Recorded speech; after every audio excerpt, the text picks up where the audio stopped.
அனைவருக்கும் வணக்கம். இன்று உங்களிடத்தில் நான் பேசக்கூடிய வன உயிரினம் பாம்புகளின் அரசனான ராஜநாகத்தை பற்றி தான். பொதுவாக இந்த ராஜநாகம் என்று சொன்னாலே இந்த உலகத்தில் இருக்கக்கூடிய விஷத்தன்மை கொண்ட பாம்புகளிலே அதிக நீளம் கொண்ட பாம்பு என்றால் ராஜநாகம் தான். சராசரியாக 10 அடி முதல் 14 அடி வரை அந்த பாம்புகளின் நீளமானது இருக்கின்றது. மிகவும் அதிகமாக 18 அடி முதல் 19 அடி வரை கூட பதிவுகள் ஆகியிருக்கின்றன. இந்த ராஜநாகத்தினுடைய அந்த உடலானது மேற்புறம் ஒரு கருப்பு நிறம் என்று சொல்லலாம், இல்ல ஆலிவ் கிரீன் என்று கூட சொல்லலாம். அதோடு இருக்கக்கூடிய அந்த வெள்ளை நிற பட்டைகள் தான் மற்ற பாம்புகளிலிருந்து ராஜநாகத்தை பிரித்து காண்பிக்கின்றது. ராஜநாகம் என்றாலே அந்த படம் எடுக்கக்கூடிய தன்மை. பொதுவாக படம் எடுக்கின்ற அந்த பகுதி, அந்த ஹூட் என்று சொல்வார்கள், அந்த தலைப்பகுதியை விரித்து காண்பிக்கும். பொதுவாக அதன் தோல் பகுதி தான் அகலமாகின்றது என்று நாம் நினைத்துக் கொண்டிருப்போம். அவ்வாறு இல்லை. அதாவது அதனுடைய விலா எலும்புகளைத்தான், அதாவது தலைப்பகுதி, அதனுடைய கழுத்து பகுதி, கழுத்தை தாண்டி இருக்கக்கூடிய அந்த விலா எலும்புகளைத்தான் அதிகமாக விரித்து, அதோடு இருக்கக்கூடிய தசைகளையும் விரித்து அதிகமாக நம்மை அச்சுறுத்துவதற்காக படம் எடுக்கின்ற பொழுது தன்னுடைய அந்த விலா எலும்புகளை விரித்து நமக்கு காண்பிக்கின்றது.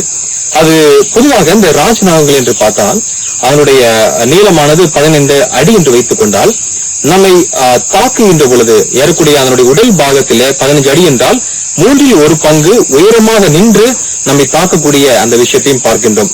15 அடி நீளம் என்றால் 5 அடி உயரமாக நின்று நம்முடைய மனிதனுடைய கண்களை நேருக்கு நேராக பார்க்கக்கூடிய திறன் கொண்டதாக ராஜநாகங்கள் இருக்கின்றது. அது மட்டுமல்லாமல் இந்த நிற்கிக் கொண்ட இடத்திலிருந்தே அவ்வாறாக நகரக்கூடிய ஒரு தன்மையும் ராஜநாகம் பெற்றிருப்பதால் ராஜநாகத்தை பார்த்தாலே நாம் அனைவருக்கும் மிகப்பெரிய ஒரு பயமானது ஏற்படுகின்றது என்று சொல்லலாம். பொதுவாக ராஜநாகத்தை பிடிக்கின்ற போது கூட அதை ஸ்னேக் ரெஸ்கியூயர்ஸ் மிகவும் பாதுகாப்பாக அதை பிடிக்க வேண்டும். இல்லை என்றால் அவர்களுடைய உயிருக்கே மிகப்பெரிய ஆபத்தாக அமைந்துவிடும். இந்த ராஜநாகத்துடைய இன்னும் ஒரு மிக முக்கியமான சிறப்பு என்றால் கூடு கட்டி அந்த கூட்டிலே முட்டையிடக்கூடிய மிக முக்கியமான விஷயத்தை பார்க்கின்றோம்.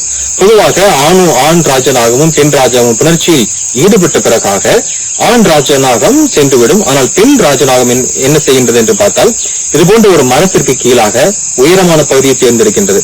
ஏன் உயரமான பகுதி என்றால் மழை காலங்களிலே மழை நீரானது தேங்கிவிடக் கூடாது என்பதற்காக இந்த உயரமான பகுதியை தேர்ந்தெடுத்து இந்த மரத்திற்கு கீழாக இருக்கக்கூடிய அந்த சருகுகளையும் இலைகளை எல்லாம் தன் உடலை வைத்துக் கொண்டும் தன் தலையை வைத்துக் கொண்டும் ஒன்றாக சேமித்து ஒரு கூடுகளை உருவாக்கின்றது. அந்த கூடுகளிலே மீன் சாம்பர் என்று சொல்வார்கள், உள்மைய பகுதி. அந்த உள்மைய பகுதியிலேதான் இந்த பெண் பாம்புகள் முட்டையிடுகின்றது. பொதுவாக அந்த கருவுற்று 60 நாட்கள் அந்த முட்டையானது வயிற்றுக்குள்ளே இருக்கின்றது. 60 நாட்கள் கழிந்து ஏறக்குறைய 2 மாதங்கள் முதல் 105 நாட்கள் வரை, 65 நாட்கள் முதல் 105 நாட்கள் வரை அந்த ராஜநாகமானது அடைகாக்கின்றது.